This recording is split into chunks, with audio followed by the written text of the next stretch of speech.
ang sumunod ng eksena ay sa social media na marami na siyang sinasabi tungkol sa mga viral post din sa social media, no? Talagang, at saka matitindi.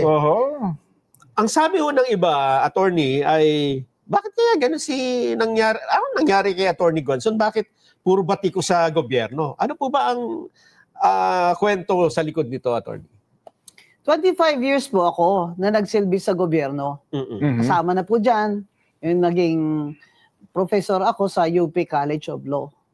Ibig sabihin, sa tagal ko po sa gobyerno, ay marami na po ako nakitang magagandang gawain at masasamang gawain.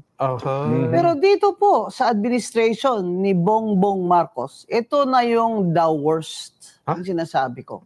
Kaya binabatikos ko po ang administration niya dahil hindi ko na po kaya na kimin ko na lang ang aking dinadamdam sa kalagayan ng mga Pilipino at ang sitwasyon ng ating government at ang ating bansa ay tila nasa kumunoy na. Kaya hindi po ito politika. Kasi kung titingnan po ninyo, sa government service ko po, never po ako na nag-criticize ng ganito sa isang presidente. Ngayon lang. And with good reason. After analysis at objectivity. Nabanggit niyo yan yung puntahan muna natin yung analysis. Kasi ang nakikita lang ng tao ay nakapost na maikling mga salita, di ba? Yes. Ano po yung sinasabi yung analysis behind? Paano nyo nasabi na... Anong triggering factor? Ano ang nakita ninyo? Tingnan po ninyo yung economy natin, which is the reason why. One of the reasons why ang mga tao ay nagpoprotesta na ng tuloy-tuloy. Iba-ibang grupo na ang nagpoprotesta, lalo na nitong nakaraang buwan at itong November. Dahil kung titingnan po ninyo, minana po ni Duterte, President Duterte kay GMA, ay maganda po ang ekonomiya. Minana po niya kay Pinoy. Di po ba? Yes po, yes po. Ngayon, ako ina-appoint ng mga Aquino, pero karangalan ko po yun. At maganda naman po ang pamahala ni Noynoy Aquino.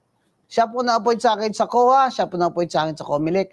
Si President Cory Aquino po nag-appoint sa akin as OIC Mayor ng Cadiz. Cadiz City. Ako nanalo ng eleksyon at 6 taon ako nagsilbi sa Cadiz City. And when I left Cadiz City, it was a first-class city. From a bankrupt third-class city in 1986. Kung titingnan po natin mula kay si GMA, was in power dahil sa EDSA 2. Hindi po ba? Tinanggal ng mga tao si ERAP. Ang Catholic Church, si Marcos, tinanggal natin, pinatalsik sa people power na nawagan si Cardinal Sin. Ngayon si ERAP naman, di ba? Dahil po naman sa kanyang pangungurakot, ay nag-lead na naman si Cardinal Sin at mga NGOs. Hindi po ba? Tapos si GMA. Si GMA po, nung una, ayaw nila kasi ayaw nilang siya magpresidente pero nangako siya na hindi siya tatakbo. Pero tumakbo siya. Pero ano ang resulta? Maganda ang resulta. Kasi si GMA po, Gloria Macapagal Arroyo, has a PhD doctorate degree in economics from the University of the Philippines. Alam nyo, kahit anong sabihin nyo, ang taong may sadyang talino at kaalaman sa ekonomiya, ay talagang bihira po siya nagpi-failure. So, after that, Pinoy inherited, di ba, a good economy. Okay? The result was good. He was also a good president. Wala kang makitang usap corruption. And then, Duterte became president in a very difficult time dahil nag-COVID pa. Yes. Okay? Tatlong taon. Umakyat yung debt ng Pilipinas because kailangan magutang para sa mga ganito, sa pandemic, sa ganyan. Nung si BBM na, ay taon-taon, dinadagdagan niya yung utang. Etong taon na ito, ang dagdag sa utang ay 2.7 trillion. Okay? Trillion po. Ay nako, hindi po nyo mabilang yan, ang trillion. Ang sinabi ni Secretary Recto, 2.6 trillion na yan sa 2.7 na utangin natin sa taong ito sa ibang bansa at ibang sa labas na mga world financial institutions ay para lamang sa gastusin para mapaandar ang gobyerno o administrasyon ni BBM. So, ang ibig sabihin, mangungutang tayo taon-taon ng bilyon-bilyong piso para mandar lang itong administrasyon ni Bongbong Marcos na ninanakawan lang tayo. Nagbabayad tayo ng taxes, deficit lagi ang national budget, kinukurakot pa ng mga walang iyang congressman at ng kanilang dating speaker. Ayun, ibig ko sabihin, may mga Kapalpakan. kapalyahan. Kapalyahan, kapalpakan. Din naman si Digong. Opo. We were mayor together, no? So, we have met personally before pa. Meron din naman siyang kapalpakan sa ekonomiya. Ekonomiya pinag-usapan natin, ha? Pero hindi ganito na ang mismong congressman natin na gumawa ng ang national budget, ang mismong looted the budget, mismong nagnakaw sa budget natin ay gumagawa ng budget. Ibig sabihin, sa bahay mo, yung inatasan mo magluto ng ulam at kanin mo, Kinain lahat. ay siyang nagnanakaw, kinakain Yung dapat pambilhan mo ng Ricardo. dapat ipamigay mo sa pamilya mo. So, ang lahat ng tao, nagbabayad ng buwis. Kahit tricycle driver, nagbabayad ng isedula. Kahit tricycle driver o labandera, nagbabayad ng BAT, bibili ka ng gamot, may BAT kung hindi ka senior o PWD. Bibili ka ng pagkain, bigas, may BAT kung hindi ka senior.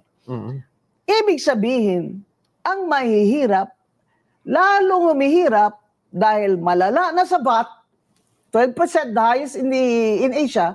At the same time, grabe yung pangungurakot ng mga congressman.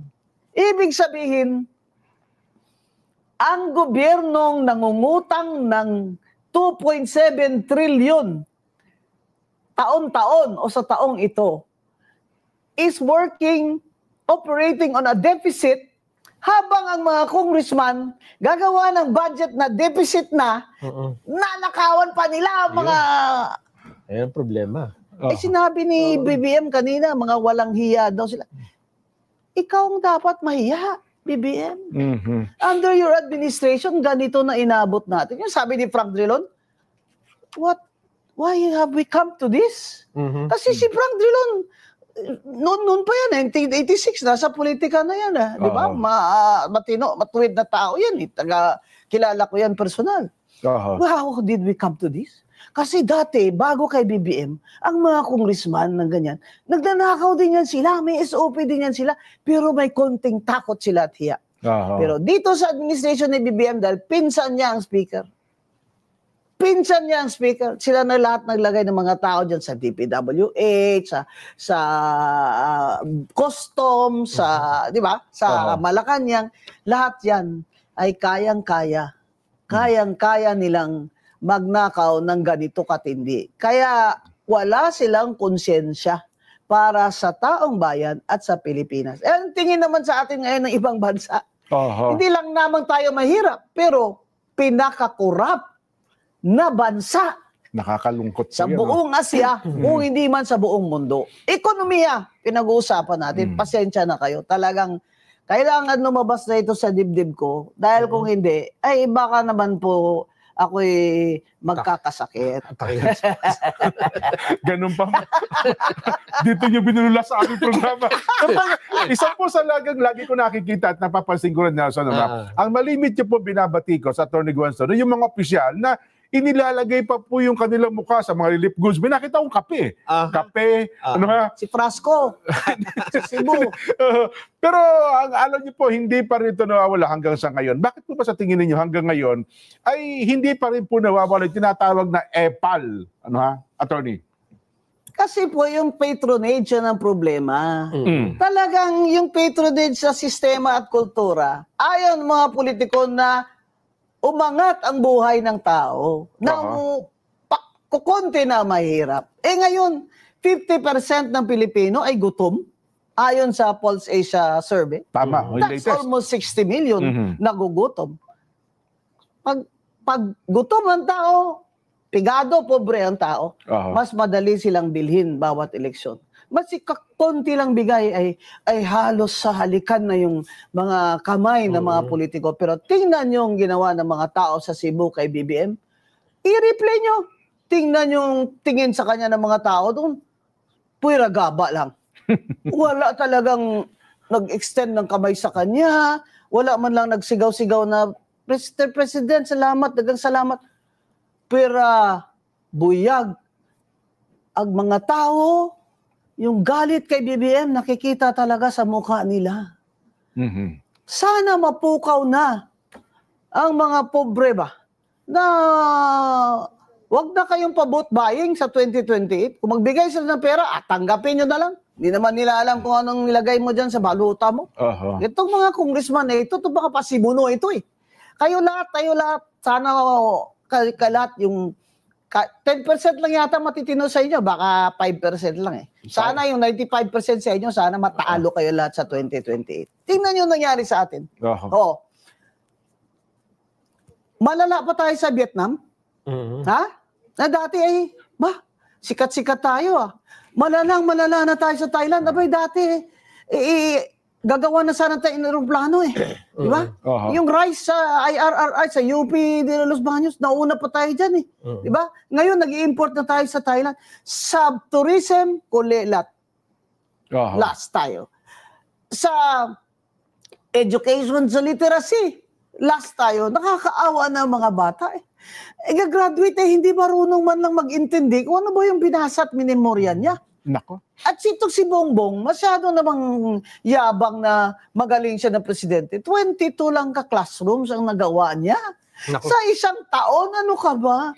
Kung gising ka sana, hindi ka sana laging tulog dyan, Mr. President.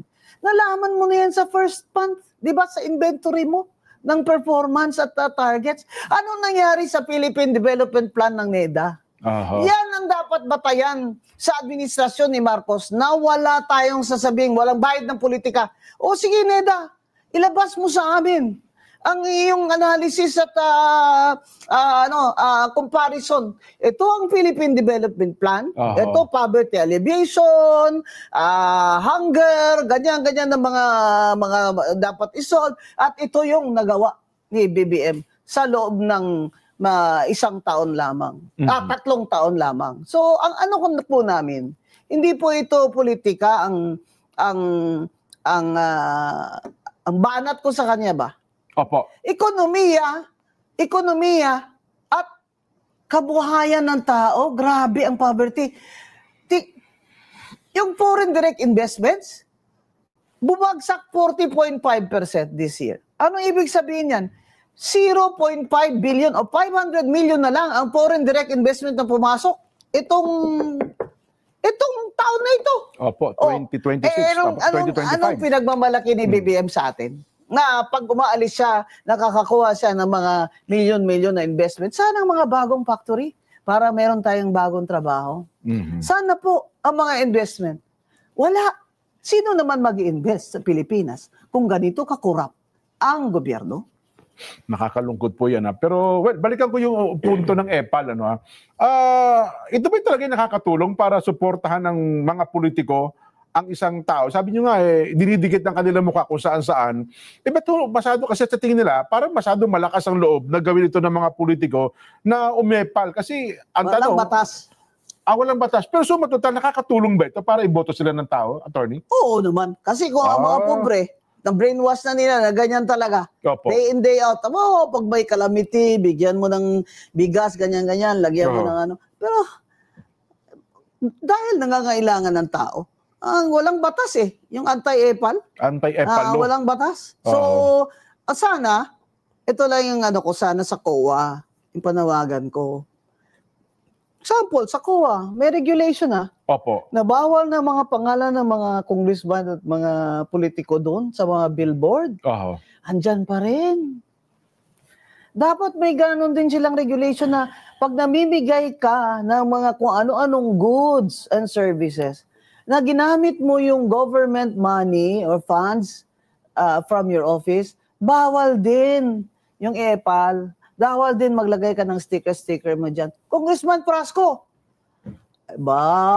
mura magkinsa kang bapuha ba?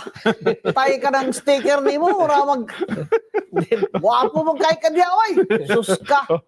Kuyawan man tani mo, tama na yan. Itong mga... Bagyo na nga Itong mga matay na nga yung tao mo bigyan mo pa ng mga tubig na may picture mo. Baka dahil ilagay sa pitaka yung picture. Ma-inspire, di ba? Pero ito pong mga ginagawang investigasyon, ang dami Meron tayong Senate Blue Ribbon, may ICI, siyempre pupunta sa DOJ, tungkol dito sa mga flood control project. Ano sa assessment ninyo ang resulta nito? Problema sa ICI, wala siyang ngipin. It cannot even subpoena. No power of subpoena. Kaya tinan mo, invitation. We are inviting former Speaker Martin Romualdez. Abay, sino ba yan? Yung Royal Highness, yung treatment sa kanya. Tapos sasabihin niya, I ask for postponement. Postpone naman. Ano bang nangyari? Sabi, may sakit daw siya. Gusto niya pumunta abroad. Laki-laki, lusog-lusog ng katawan mo. Bigla ka na lang mag-abroad. Ito na naman mga ito. Lahat ng may sakit pag nagsisigaw ng tao na ikulong kayo. Tingnan nyo naman ang mga rally. Ikulong na yan. Ikulong na yan. Alam mo, arami na akong rally na puntahan. EDSA 1, nandito ako. Kasi anti-Marcos, anti-martial law activist ako Saka yung buong pamilya ko doon sa Negros ay nag-support kay President Cory Aquino against Marcos. So, sa EDSA 2, nandyan din ako. Ito, bawat rally sa EDSA, kahit 68 years old ako ngayon, nandyan din ako. Bawat rally dyan, nandyan ako. Present ako, may picture ako. Lahat ng protestang malalaki, nag-a-attend ako, gusto ko makita ang mga tao. Talagang, ang mga tao, lalo na yung mga bata ngayon, galit na galit sila sa BBM administration. Kaliwa, na dati hindi naman nagsisigaw ng BBM resign. Ngayon, nagsisigaw na sila BBM resign. Ito namang mga ayaw kay BP Sara. Opo. Ayaw namin mag-BBM resign kasi pag nag-resign si BBM, si Sara mag-presidente. Mas ayaw namin sila.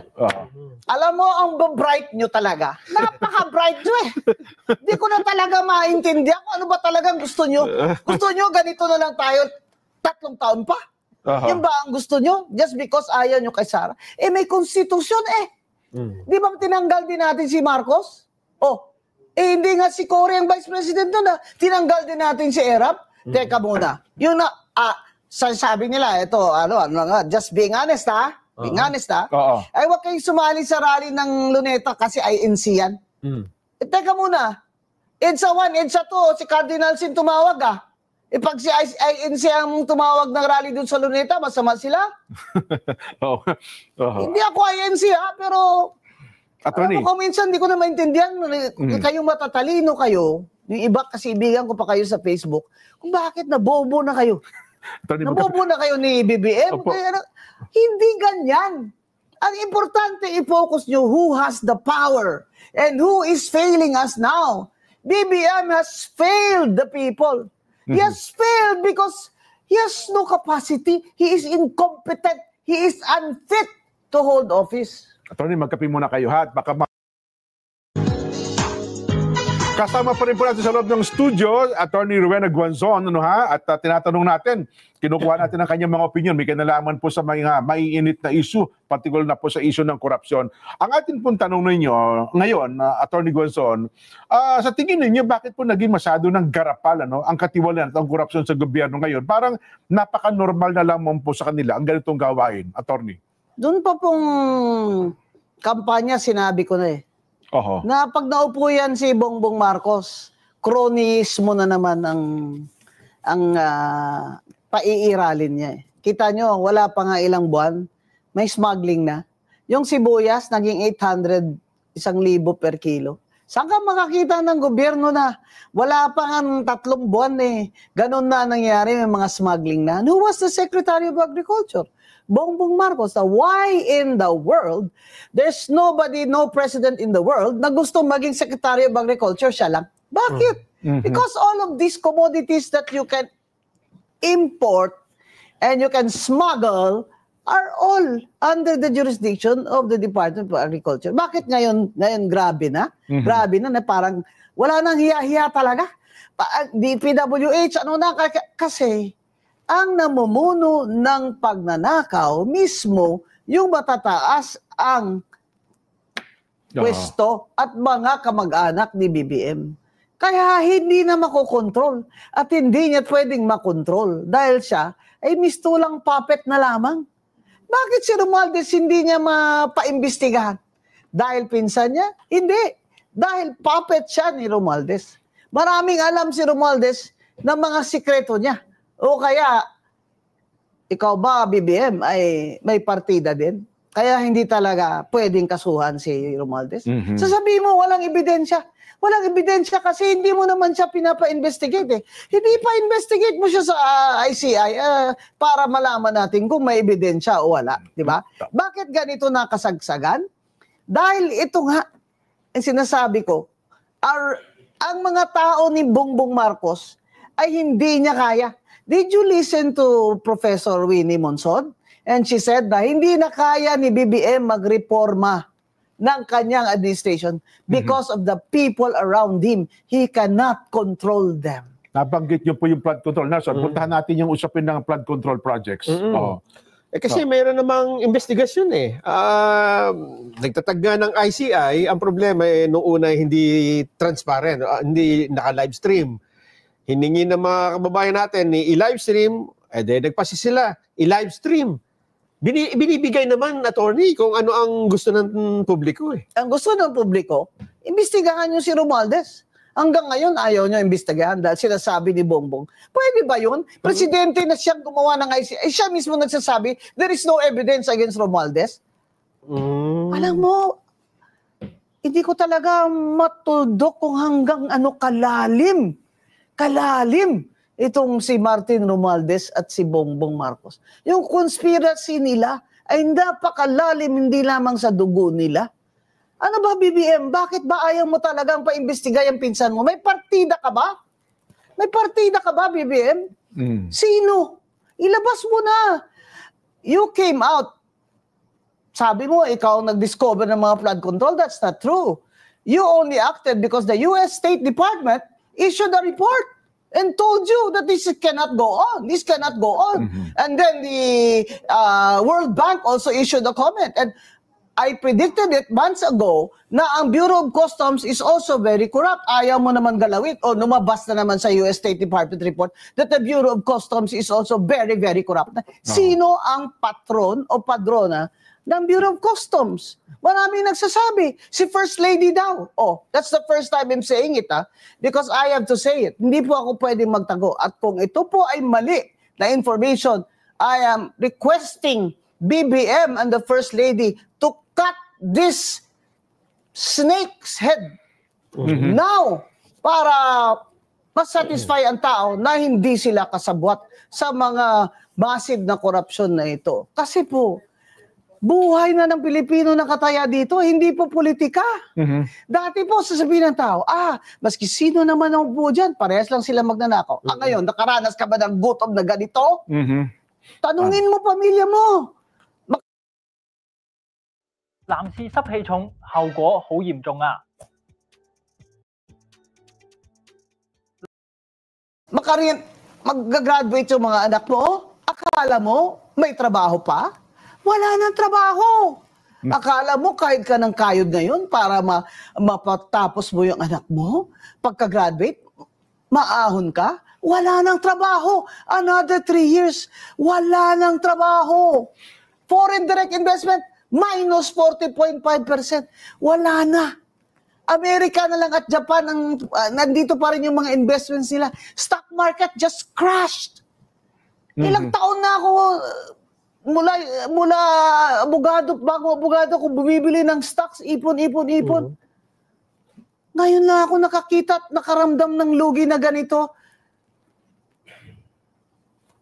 Less than 6,000 points. Ang bagsak ng stock market. Sino ang mag-i-invest sa Pilipinas? Kung ganito, ang korupsyon ng BBM administration, ito ang sanhi lahat ng kahirapan nating mga Pilipino. Attorney, dito po sa sasagawang rally ng Rally for Transparency and for Better Democracy ng Iglesia ni Cristo. Sa tingin po ninyo, ito ba'y makatutulong? Talaga makakatulong po. Kasi ang sinasabi ko nga, wag na po tayong titingin lang tayo at sasabihin lang natin na pare-pareho lang yan sila lahat. Hindi po, matindi po itong dinadanas nating kahirapan ngayon ninyo. Kasi sabihin nyo na naman na okay lang ako magsalita kasi I don't go hungry.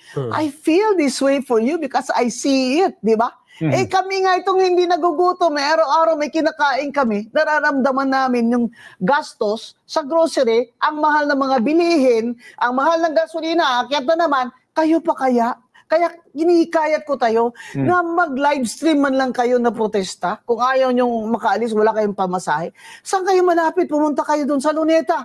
Malapit, punta kayo doon, 16, 17, 18. Sa EDSA kung malapit kayo doon. O kung kaliwa kayo, sige, doon kayo sa kaliwa, sa Mindiola kayo. Bahala na kayo kung kakamping kayo, kahit anong kulay nyo. O wala kayong kulay.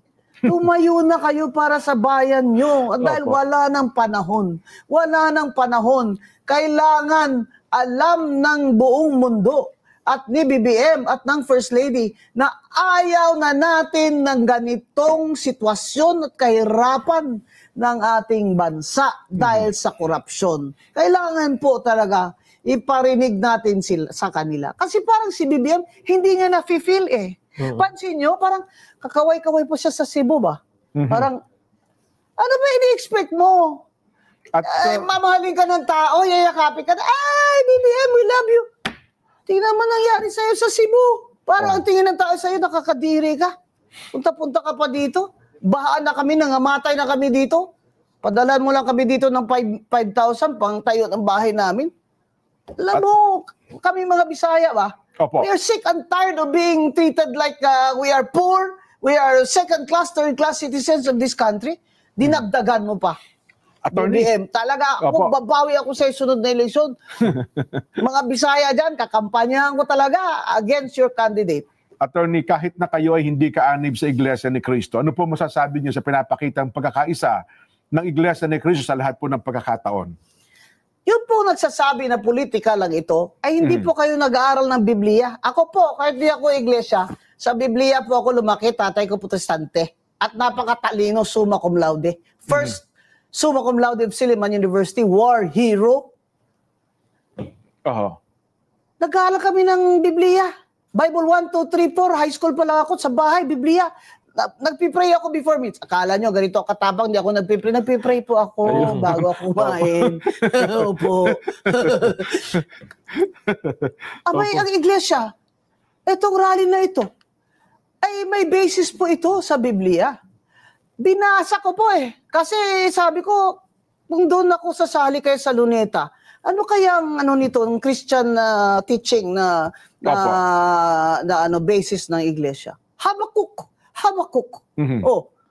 Kayo, hindi ba nagbabasa ng Biblia na magbasa na kayo? Alam niyo pala yung aklat ng Habakuk, Attorney. Oo, binasa ko lang naman yung English kasi ang Tagalog naman itong Biblia ng iglesia. At ang Biblia ng iglesia, at nakita ko, ay batay sa translation ng Catholic Church at ng Protestante. Yes po. Hindi nila gawa-gawa, hindi totoo. Hindi totoo na gawa-gawa lang na iglesia ang Biblia nila, hindi totoo, nakita ko. Nakita ko yung introduction ng Bible nila in Tagalog, although I can only read in English. Ang sinasabi ng iglesia, itong bakit 3 araw? Di ba? Yung Catholic bishops nagtawag sa EDSA, 1 araw lang naman. Di ba? Ang tumindi lang ng ilang araw nung sa EDSA kami. Di ba? Ito, 3 araw sa Luneta. Yun pong sa EDSA, 食飯超卡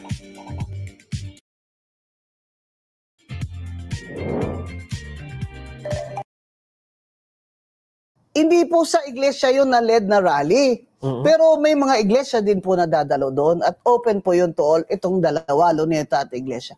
Bakit po 3 araw? Kasi po sa 1 araw lang, hindi sila natitinag. Ang kakapal. Kaya po 3 araw para talagang makita sa world news na, uy, 3 araw, tigkakalahating milyon, kaya. Mga tao galit na talaga. Because the last rally of the iglesia in Luneta, 1.6 or 1.7 million yun. Napuno yun hanggang halos sa TM Calaw, puno yun. In 3 days. Kaya ng Iglesia ni Cristo, the faithful, can do that for 3 days. Pero sama po tayo. Open naman po ito sa lahat. Kasi lang po, ang location ay Luneta, kaya kung saan po kayo malapit, doon kayo. Malapit kayo sa EDSA, doon kayo. Kung kaliwa naman kayo at hindi kayo naniniwala sa Diyos, sige, doon kayo sa Mindiola. O, pwede po yun. Pero sumali po kayo. Yan po ang reason bakit 3 araw para talaga pong matinag sila ang gobyerno ni BBM at makita po talaga sa world news na ang mga Pilipino ay nagpo-protest po na si BBM ay hindi na. He is a failure. Failure. Wala ako teacher dito, hindi ka nga 70. Talagang failure ka eh.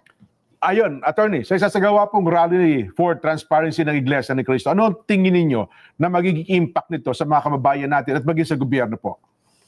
Ang ating po mga kababayan, na kahit po hindi sila iglesia, ay maririnig nila ang ating mga sasabihin sa rally. Ang mga mensahe doon. Kasi sila din po, mga Katoliko sila, may sarili din silang rally. Alam naman nila na katotohanan nito ang basihan ng ating mga protesta. Kahit ano man ang relihiyon nyo. Hindi po ba? 2 EDSA na. Ang nag-lead ay Katoliko. Ito, last month ba yung rally na pinuntahan ko sa EDSA na Catholic bishops din ang nagtawag noon. Pumunta rin ako doon. O ngayon, ano ang sabi nila kakaiba? Bakit po? Hindi po ba nakalagay dyan na ang kabutihan ng gobyerno? I'm just paraphrasing in Tagalog. Ang kabutihan ng gobyerno ay kabutihan ng tao. Ay yung kasamaan ng gobyerno, di kasama din ng tao. Ilonggohon ko pa ni. Attorney, ang inyo pong mensahe sa ating mga kababayan at salamat po sa pagbisita niyo sa aming palatuntunan. Sige Mga po. kababayan, sa pagmamahal po natin sa bayan natin, kailangan po ipakita natin ngayon. Kahit na po nasa bahay lang kayo, mag-live stream kayo. Mag-post kayo sa Facebook nyo ng inyong mga hinanakit at iniisip. Ano na po ang patutunguhan ng bayan natin? Ano na po ang future ng ating mga anak? Noon po ng ibang bansa ako, dahil nagbakasyon ako at nag-check ako ng mga mga OFW na kanilang mga feelings and thinking. Tinanong po ako, attorney, may pag-asa pa ba? Kasi po mga anak ko doon nag-aaral pa. Alam mo ba, pinakamasakit sa akin na magsabi na kung pwede naman po ninyong lahat kapamilya nyo, ilabas nyo na lang sa bansa kung may makita kayong trabaho, gawin nyo na. Napakasakit sa akin na lumabas sa bibig ko yun.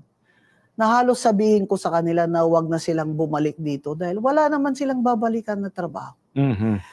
Mga kababayan, ang OFW na lang na income ang siyang tumataguyod sa ating ekonomiya. Tourism, bagsak. Foreign investments, deficit. Budget, deficit. Tourism, gross domestic product, OFW earnings. Yan ang 3 tumataguyod sa ating ekonomiya. OFW income na lang po ang natitira. Kaya, respetuhin po natin sila at alagaan po natin sila. Pasalamatan po natin sila sa kanilang economic na support sa ating bansa. At higit sa lahat, pakita nyo ang pagmamahal nyo sa bayan ninyo sa protestang ito laban sa administration ni BBM. Attorney, mananawagan ka ba na mag-resign na si BBM? Opo, BBM resign. BBM resign. You are unfit to be president. We will not survive another 3 years with you, under you. BBM, please, if you love your people, please resign. Salamat po ng marami, Attorney Rueno Ganson, ang atin pong nakapanayam. Magbabalik pa po ang